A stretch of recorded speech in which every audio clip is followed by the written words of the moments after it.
PV installations are primarily covered in the NEC, but there are a few requirements in the fire code to help keep firefighters safe while operating near an array on a rooftop.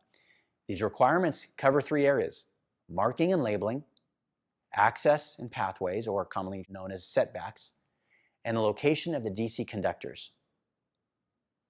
The National Electrical Code and both national fire codes require several specific labels be present in a PV system, some of which are there specifically for the benefit of emergency responders.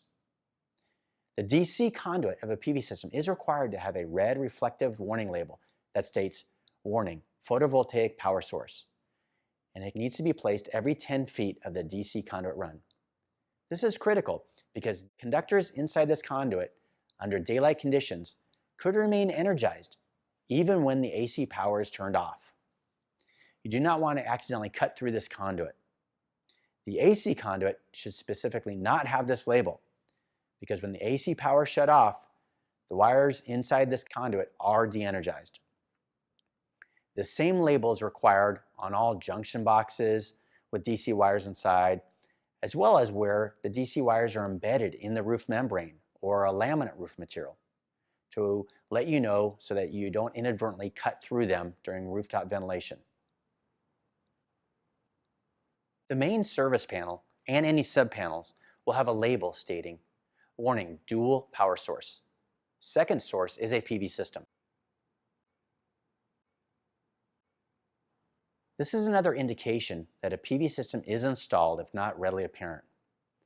If the PV system disconnect is not with the main breaker, then a plaque or a directory identifying the location of the PV system disconnect must be present on the main service panel.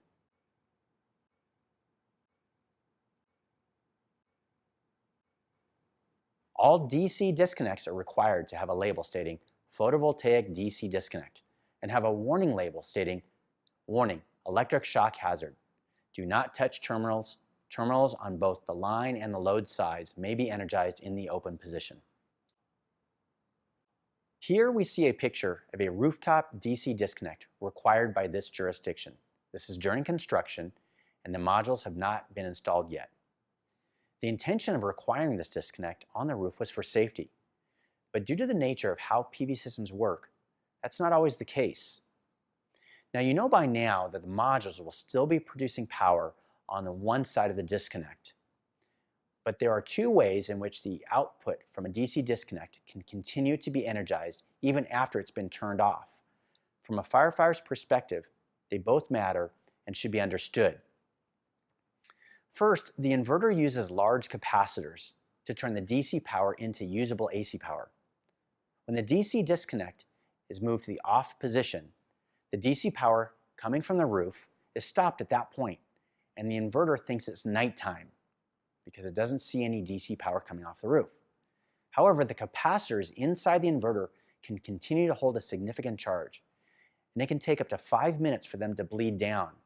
During that time, those wires from the inverter up to that disconnect will still be energized. Additionally, the modules on the other side are still producing power.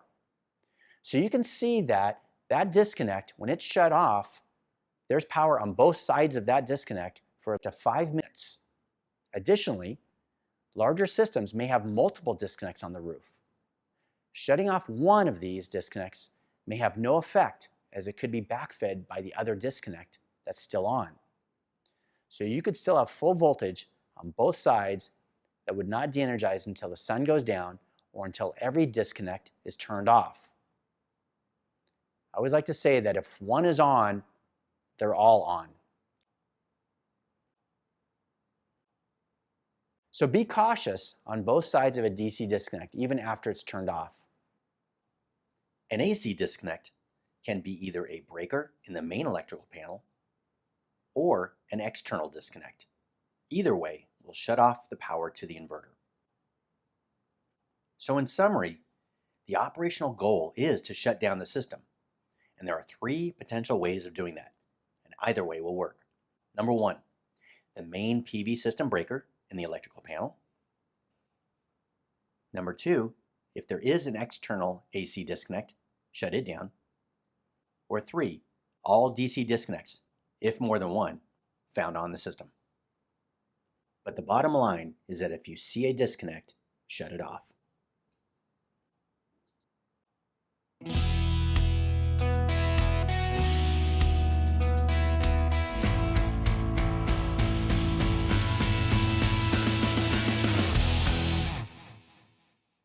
The 2014 National Electrical Code created a new requirement specifically for firefighter safety when operating near a rooftop array. This section is called Rapid Shutdown of Rooftop PV Systems. The intent of this section is to provide a simple, accessible method for responders to initiate shutdown. The requirement is that upon initiation, all wires leaving the array, a minimum of 10 feet away, all the way down to the inverter, will be shut down within 10 seconds. This will make all wires inside the roof or walls and ceilings safe, but the array up on the roof could still be energized up to 600 volts on residential structures or up to 1,000 volts on commercial structures. Labeling for newer systems is required to identify the presence of a rapid disconnecting means that states photovoltaic system equipped with rapid shutdown.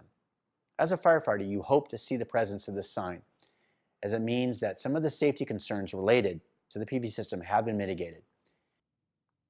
So in summary, when you see this rapid shutdown label, this will ensure that two things happen when you shut down the main AC disconnect.